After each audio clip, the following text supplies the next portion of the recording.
two publications I trust, Jacobin and In These Times. You guys are my spirit animal. I don't trust anyone else. So thank you so much for joining us. And you just put out a book with Meagan Day, which I definitely want to get into. And as someone who is legally blind, thank you for doing the audio as well. Oh, yeah. I have issues finding that a lot. So props for that. So anyway, one of the first things I heard about you was your book, the Chicago Labor Organizer, or excuse me, the book about, I can't read my notes. You know what I mean? The Chicago Teachers Union. About the Chicago Teachers Union, yeah. Yeah. So what inspired you to write that? I know it was, I'm in Pennsylvania, and all across the United States, it was, it blew up. It was so inspiring. So why did you feel inspired to write that book? Well, I wrote it back in 2013, 2014, which was a very different time. There was no Bernie Sanders. There had been a couple things here and there. There had been the Occupy movement. There had been the occupation of the Capitol building in Wisconsin. There had been things popping off here and there, but there wasn't the kind of like reborn socialist movement, or there wasn't the teacher strike wave. Things were much more in a lull at that period, and so then all of a sudden this teacher strike kicks off, and it's a time when the labor movement is extremely, extremely weak, when hardly anybody is going on strike, where the percentage of workers who are in unions is constantly declining. And so then these teachers who are part of a union that was taken over by a group of reformers, people who wanted to see their union be more militant, more democratic, fight for broader social justice goals. And they did it, and they pulled it off, and they beat Rahm Emanuel, one of the most powerful neoliberal centrist Democrats in the country. And it was the first time in 15 years that there had been this kind of major national strike, or a strike that had national implications. And so I thought it was an important thing to write about, because nobody else was, it was, there were articles written about it, but nobody was telling the story about how this group of teachers took over the union and transformed the union and did all these things. So I think it's borne out, because the Chicago Teachers Union strike in 2012 has become the inspiration for other teachers that went on strike during the Red State revolts in places like West Virginia and Arizona. The CTU itself, the Chicago Teachers Union, has gone on strike multiple times since then. And then, of course, there's been all these other things that have happened, like Bernie Sanders' campaign and other kinds of workers deciding to go on strike. So they were a kind of like early adopter of trying to harness all of this energy in our society that was, angry about inequality, angry about austerity and neoliberalism, and not just have, like a protest like on Occupy Wall Street, but like funnel it into an organizational form, like a strike that could actually fight back against austerity in the city of Chicago and actually win. So, I don't think that like led directly to Bernie or anything, but it's just one city's expression of that kind of anger at austerity and inequality that is what eventually led to, the fact that there was that energy in cities all over the country helped lead to the Bernie Sanders campaign, and hopefully broader transformations that are going to come out of it. Absolutely. So, I admit it, I'll be 41 next month. I got, radicalized. I got, knowledgeable with Bernie. I admit it. I was, Dems are good, Republicans are bad. So before Bernie, how did you come to know about these things? Well, the socialist movement in the U.S. basically played no role in American politics whatsoever. There are, very small number of people who were kind of keeping the torch burning for socialist politics, basically since the 70s, when they had been smashed after the student movement and the anti-Vietnam movement and all the civil rights movement, everything we know from the 60s. That was kind of the last time that socialism had a moment in the sun in the United States. And I became a socialist through student organizing over a decade ago when I was an undergraduate, decade and a half ago, when I became a labor activist and then a union organizer. And if you're going to find socialists in American society, you're more likely than anywhere else probably to find them and hanging out with unions. But it wasn't like socialism was a huge thing that people talked about regularly. Like you could find in a local union in your city, like maybe one or two weirdo socialists who clinged to that ideology, but it wasn't a huge thing. We kept it private. Those politics that we had, we didn't shout them from the rooftops. And so I kind of fell in with people at that level, and I was a socialist. I hung out with other socialists, but I never really thought that my socialism would be the stuff of like millions of people getting excited about. I just was like, well, this is the right thing to do, so I'm going to claim this, and this is what I believe. But Americans are uniquely allergic to socialism. Americans will never go for this socialist stuff, and I just resigned myself to that supposed fact. And then, of course, the Bernie Sanders campaign came along and showed me that that was not true. Absolutely. And I do take from your writing that you consider yourself. Ooh, uh-oh. I think we lost Micah.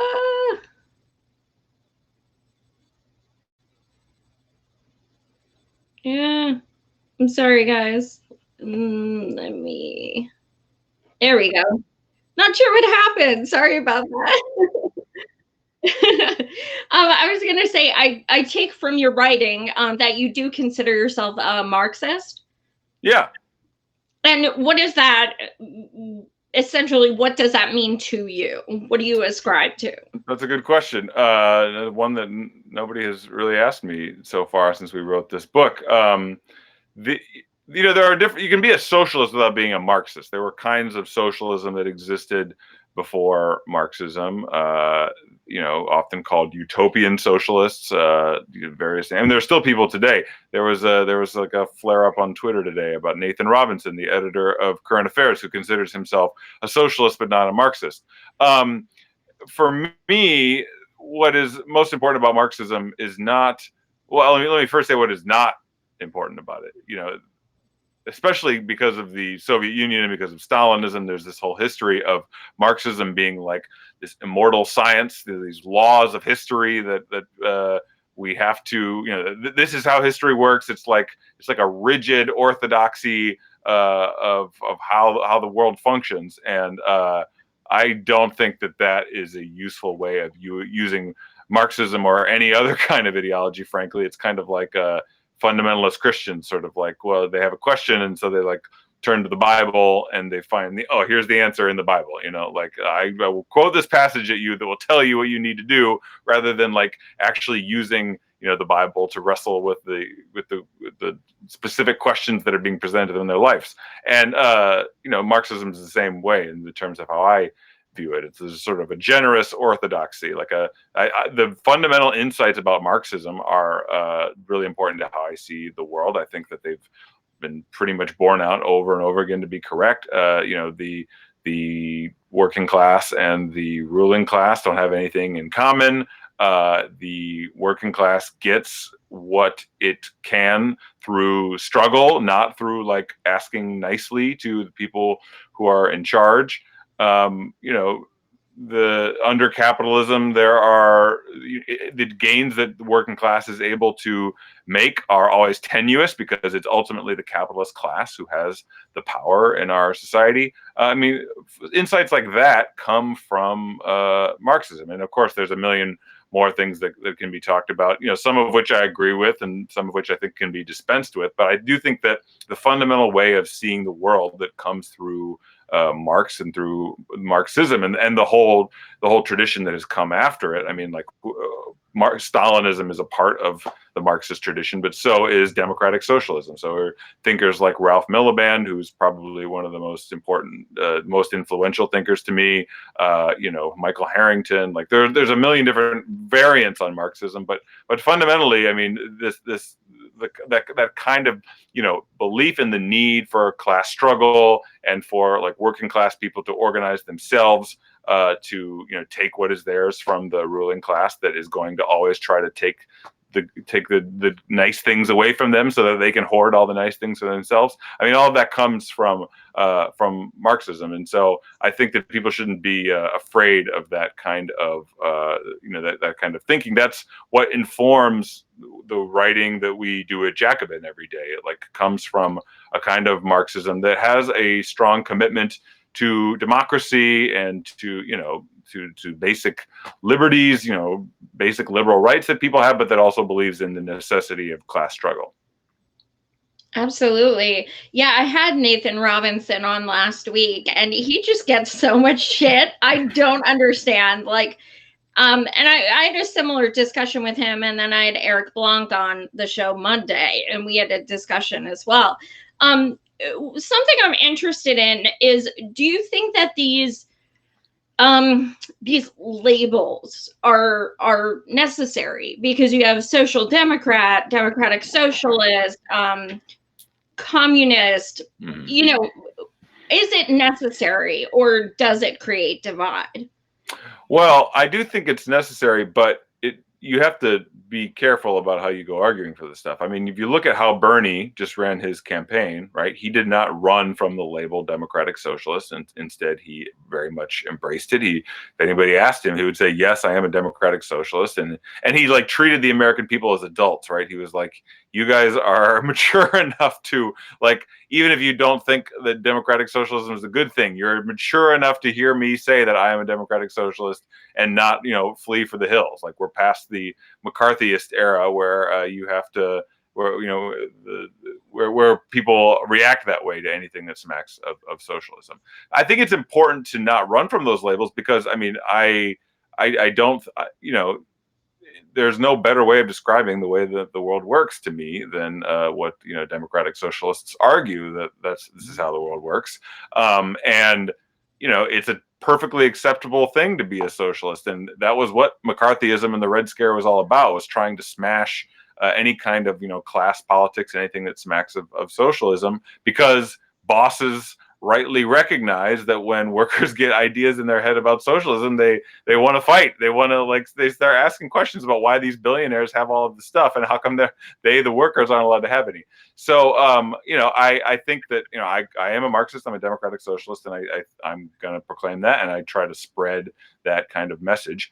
That people should embrace those labels and embrace that ideology. But also at Jacobin, we're not trying to beat you over the head with the orthodoxy, where we every article we publish, or almost every article we publish, is attempting to be accessible to a wide range of people. You don't have to have a PhD in Marxology to understand what we're talking about, and you don't have to even you don't have to identify as a Marxist or any kind of particular ideology to sort of accept the arguments that we are putting forward. I mean, there are differences between Marxists of some kinds and democratic socialists and social democrats, but at Jacobin, we're trying to create a broad front of the left, and say that even if we disagree with people who are social democrats on some level, we also respect the gains that social democrats have made to make the world a better place over the past century and a half.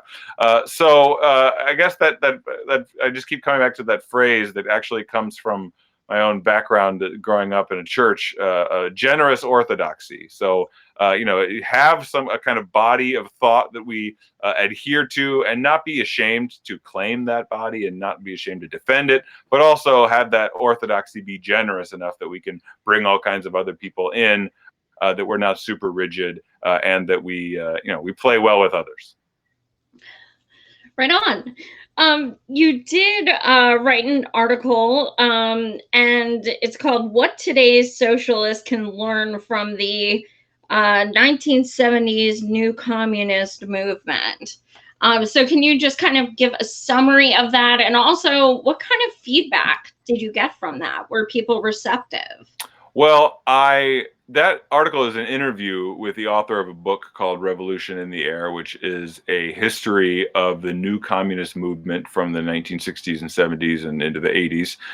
And the new communist movement came out of the new left, of the 1960s left. And there was a certain segment of that movement that claimed all kinds, were Maoists, were Marxist-Leninists, were people who saw great promise in countries like China and other sort of quote-unquote third world Marxist states. And that's not ideology that I subscribe to in any way, but it also was the most important Marxist, socialist organizational form of the 70s and 80s. And so the book really wrestles with what went wrong and what went right during that movement. And I think, I'm a member of the Democratic Socialists of America, and as new, 21st century socialists, we have to wrestle with the good and the bad of what happened in the socialist movement over our history. And so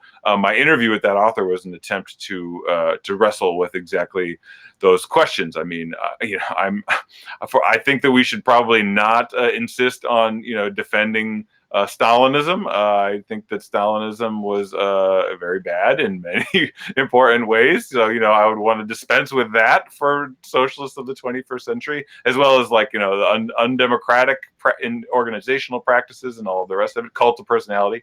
But, they also achieved some important things through creating a small but really dedicated group of people who were willing to fight for socialism and who had some, they really threw their whole lives into fighting for a better world. So we can't just say that that was worthless, even if I don't agree with some of their political perspectives. I believe in wrestling with all of the different parts of our history in the socialist movement globally and in the United States, and that's what we're trying to do there. And it was that interview is kind of aimed at DSA members to kind of introduce them to this thing that happened in the 70s that they maybe didn't know anything about, and say here's what was good about that and here's what was bad about that. And so people seem to appreciate it, because I think a lot of young people who have become socialists, especially in the wake of the Bernie's 2 campaigns, have a lot of questions about okay, now I'm a socialist. Well, what does it mean to, what should I think about these people who are saying Stalin was good or Mao was good, or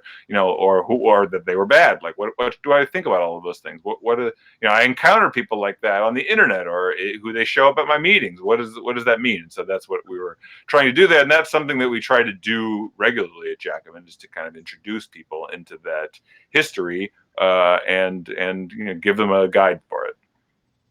Absolutely. Well, I think I told you, well, I know I told you at one point, I'm in Pennsylvania, but I went to volunteer for 5 weeks in Iowa for Bernie.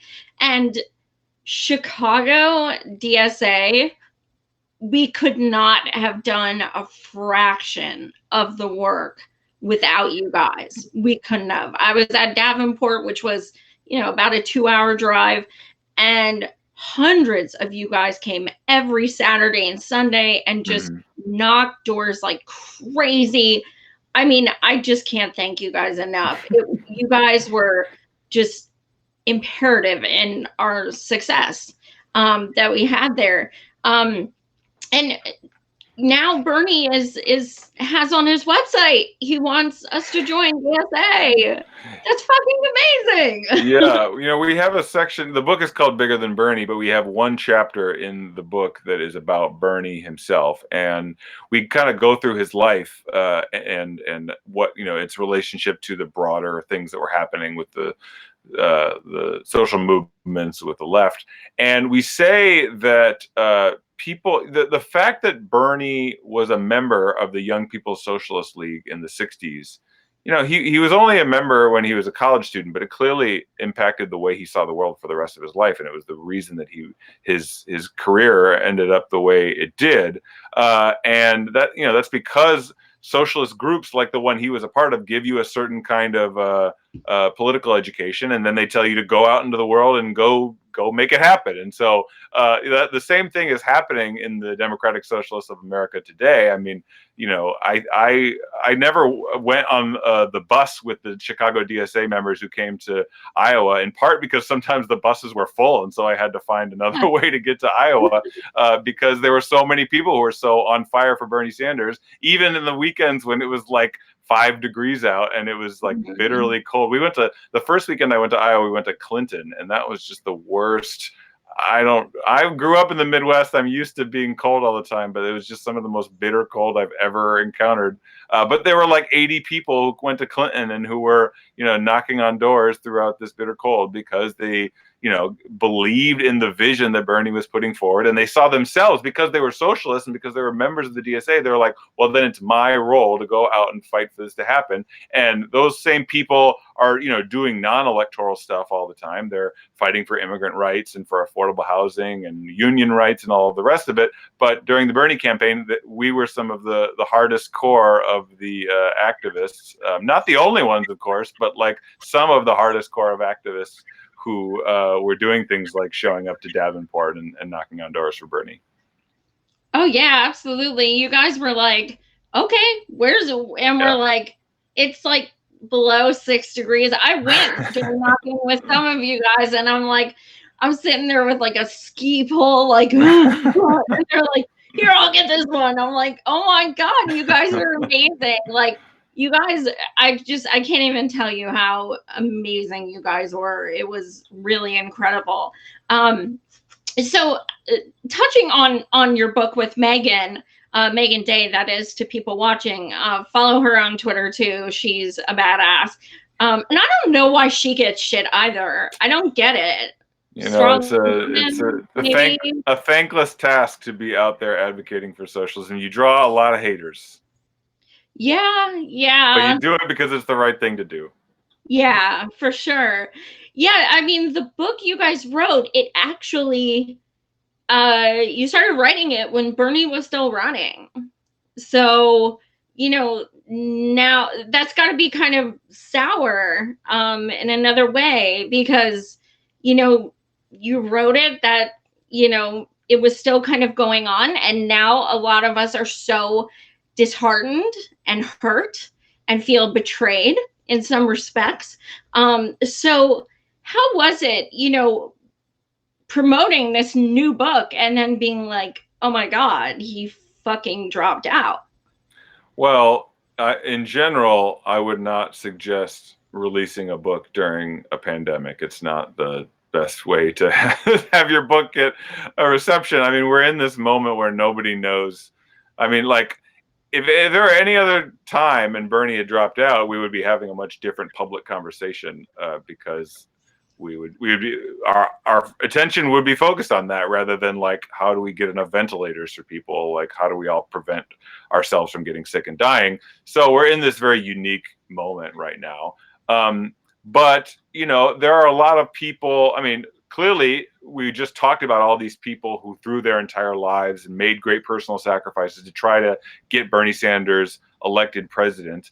A lot of us knew that was always going to be a long shot. We were certainly thinking about that while we were writing the book. We were trying not to get carried away with thinking about the possibility that this man actually could become this rumpled, guy who won't stop talking about the millionaires and billionaires, was actually going to become president of the United States. But many of us felt that way, and you had to have some hope that could actually happen in order to trudge through the Davenport, sub-zero temperatures or whatever.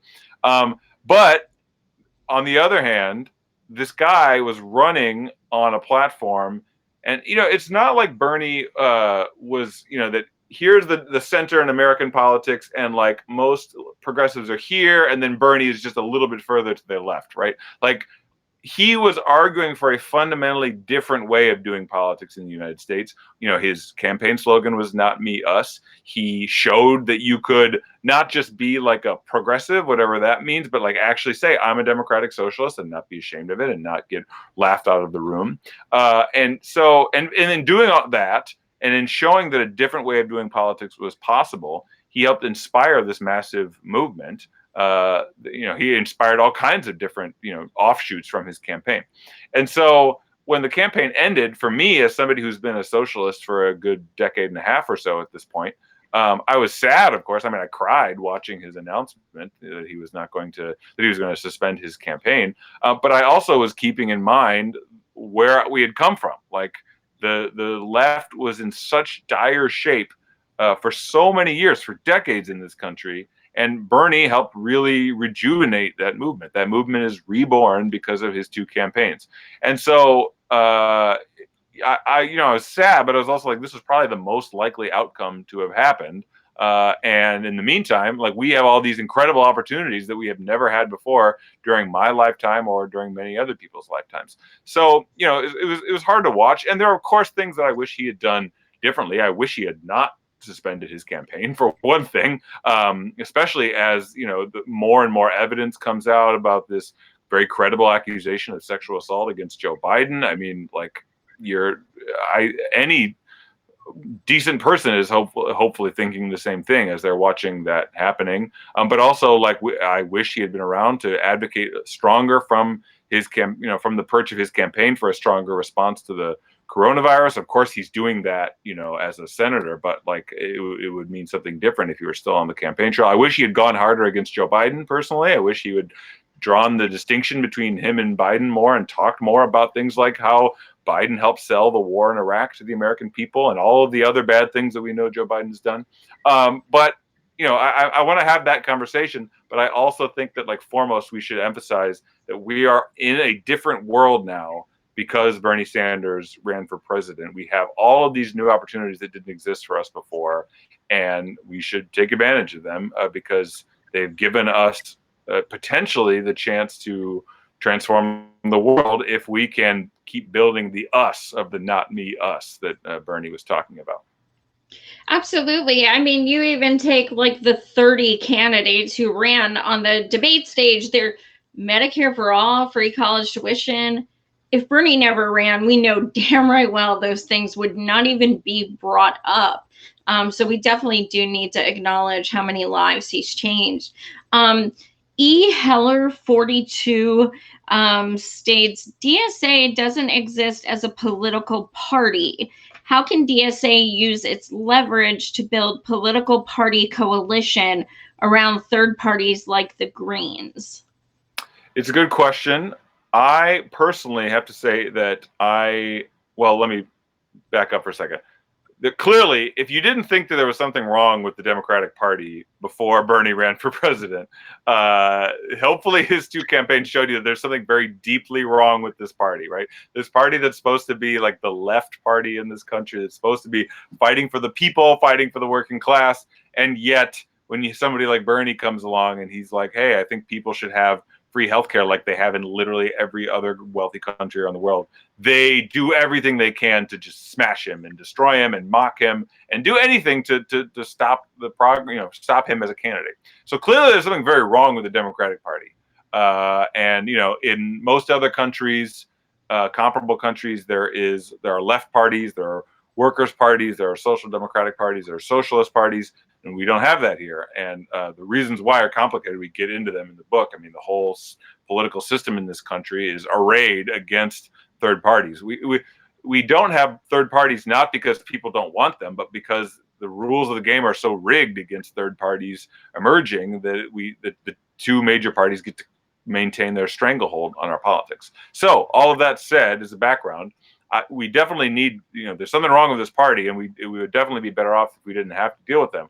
Unfortunately, I don't think that the Green Party is necessarily the best way to go about transforming the world. I mean, the Greens have done noble work over the years. They've insisted that there's something wrong with this two-party system. But I think because the system is so arrayed against us that there's not a lot of hope for being able to build the Green Party into a viable force. What we argue for in the book is a strategy that is a bit like what Bernie did. I mean, Bernie obviously has been an independent his whole life. He's not now a member of the Democratic Party. He was running to become the Democratic nominee for president, but he never has said that he is a member of the Democratic Party. And so he has maintained this independence from the Democratic Party his whole life. And that's important to do because there's lots of people who have looked at how the rules are rigged against third parties, and they're progressives or lefties of some kind, and they say, well, I guess I got to go into the Democratic Party because that is the only game in town. And so they go into the Democratic Party, and then the Democratic Party pulls them rightward, and really snuffs out their progressive ideals.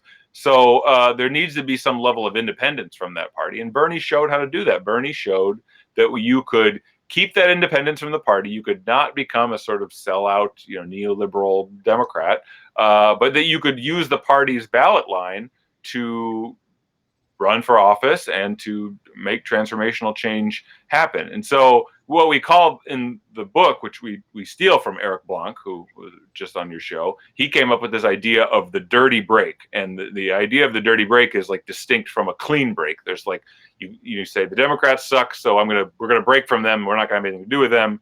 And as I just said, that can doom you to irrelevance. If you go into the Democrats and you're just like whatever, then that can pull you rightward. And the dirty break strategy is one that says, okay, we're going to use these Democrats. They're going to use the Democratic Party ballot line, but we're going to do so trying to build for the long term a split from that party.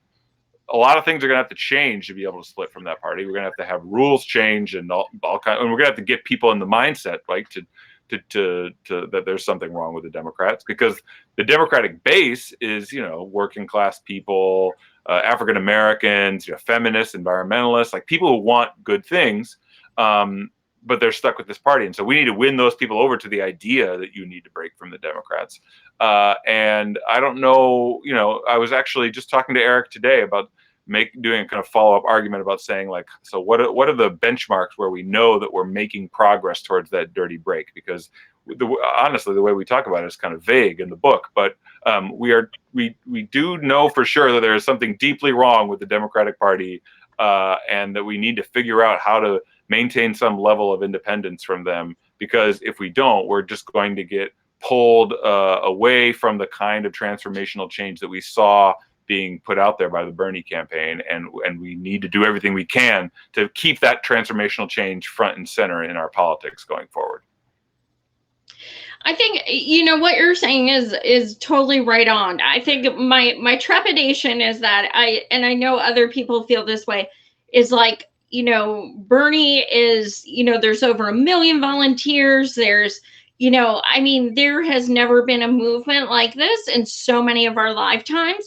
And if he can't do it, how feasible is it that it'll happen in our lifetime? I mean, it's a good question, but social change happens. I mean, think about where we were 4 years ago, right, when Bernie's campaign was first starting versus where we are now. I mean, like, the conversation we're having as a society is totally different. And we have, just in the past 4 years, we've got all these people emerging like Ilhan Omar and AOC and Rashida Tlaib and others at the local level who we profile in the book. I live in Chicago. We have half a dozen members of the Democratic Socialists of America on the city council here. So if you had told anybody that all of these things would have happened just 4 years ago, they would have thought you were kind of nuts. But that's the pace that social change happens at some points. And I think it's a very good sign that in this campaign, people like AOC and Rashida Tlaib and Ilhan Omar endorse Bernie, despite the fact that is very bad for their careers. Like, anybody who does anything for Bernie is clearly, as somebody who wrote a book about Bernie, I have to tell you, it's like not the moneymaker that you are aiming for. It's not the path to like fame and fortune. Like, and the same is true of people like AOC who endorsed him. Like, they sacrifice their sort of like good career prospects to do the right thing. And so I think that that's promising. It's a promising sign that in the future, in the near future and the long term, that hopefully they are going to continue playing that role. Well, they'll be willing to maintain that independence from the Democratic Party and serve as the kind of like next generation of Bernie-like political figures that we can use to transform American politics. Obviously, there's no way to guarantee that. A million things can happen in the next couple of years, the next couple of decades. But I think that we have some good there's some good indications that they are willing to play that kind of role, and I really hope that they do. Absolutely. I'm seeing a few people in the comments talking about electoral reform, and I digress a bit, but Bernie sent out an email today just for anyone watching. He is trying to get people to sign a petition that if they're going to take away our chance at New York delegates, that no delegates be given in New York, period. So please sign on to that. It's Democratic and shit. So we'll sign on to that. I know we don't really know what that is currently, but yeah, I digress. So has DSA been working on, anything where, any kind of ballot initiatives where we can, like, say, open primaries, ranked choice voting, things like that? Yeah, that is something that I think you ask any DSA member, they know that is a really crucial thing that we need in our politics right now. I mean, the real problem in American politics is not so much that Americans are, as we said before, fundamentally opposed to socialism or fundamentally opposed to redistribution of wealth. It's that the political system is so rigged against people who want to argue for those things, and so those kind of politicians can't emerge. And so those kind of political reforms are needed if we're going to elect those kind of people. And certainly throughout there are chapters around the country that are pushing that. I think that it's hard to. It's kind of a chicken or the egg question. It's like, do we need to win political reform to get the left people in office, or can we elect the left people to then make the political reforms happen? I don't know the kind of order of operations there, but it's definitely a key thing that we need to focus on. That all people, not just socialists, but like all progressives, anybody who wants to see a decent world and a democratic world, that's something that should be at the forefront of our agenda. Absolutely. So right now we have, especially May 1st, it's going to be a huge day for, rent strikes and things like that. What, obviously we're all very inspired right now. As an activist, and I asked Eric Blanc this, how painful is it for you to not be able to get out in the fucking streets right now? Well, as an activist, as an extrovert, as somebody who hates just sitting at home, it's all extremely painful. But I try not to, make myself feel too bad, since I don't have COVID-19, which that's not everybody can say that right now. But Yeah. it's a real bummer. But there's also these major opportunities that are presented by this. I mean, we have a whole section in the book about what socialists should do, or what people who are inspired by Bernie should do in the labor movement, like what the labor movement has to do with changing the world. And we wrote this before the coronavirus, obviously, but right now, the opportunities that essential workers especially have to win concessions by taking action on the job are enormous. I mean, you look at the headlines today, like the Trump administration making an order for slaughterhouses and meatpacking factories to remain open, despite the fact that we know for a fact that huge numbers of workers are going to work at these slaughterhouses and meatpacking plants and getting COVID, and in some cases dying. So he's issuing this order for them to stay open. But if those workers were to take action on the job, they have an enormous amount of power to demand that serious changes be made on the job. And the same is true, at Amazon warehouses. We've been hearing about Amazon workers who, as we know, are still working to deliver Americans all the stuff that we aren't buying in the stores anymore. They, like the slaughterhouse and packing house workers, they are working in very unsafe and dangerous conditions all over the country, and but they also play this key role in the global supply chain. And so when they go on strike, like, Amazon has to listen to them, because they're the goose that lays the golden egg. I mean, the packages don't get to your door without the workers handling them and packing them and putting them on trucks and everything else. So I know on May 1st, there was a story came out today that workers at places like Whole Foods and Instacart and Amazon are planning on engaging in workplace action. And that is one of the most important things in the world happening right now. Incidentally, I remember maybe 3 or 4 weeks ago, I think Bernie tweeted something like, "I support any worker who is going on strike in response to coronavirus concerns." So they've got the backing of one Bernard Sanders, and I know they have the backing of millions of people around the country who don't want to see them die to make sure the right number of chickens are killed, or to make sure that your Amazon package of your Nintendo Switch shows up. that's something that people should be engaging in if they are, working in those kinds of jobs, like organizing with their coworkers to engage in that kind of fight, whether it's a strike or whatever else. And people who aren't working those jobs, thankfully, who are stuck at home like me, should be supporting those people, because they are truly doing the Lord's work. They need to win right now, and they have an enormous opportunity to both stay safe and to force companies like Amazon to actually pony up better health and safety and pay. Absolutely. What is something you would like to leave with our audience right now? Well, I think that a lot of people are really down right now because it's the end of the Bernie campaign, and the end of the campaign happened in the midst of this awful pandemic that's killing huge numbers of people and that is preventing the rest of us from leaving our homes. But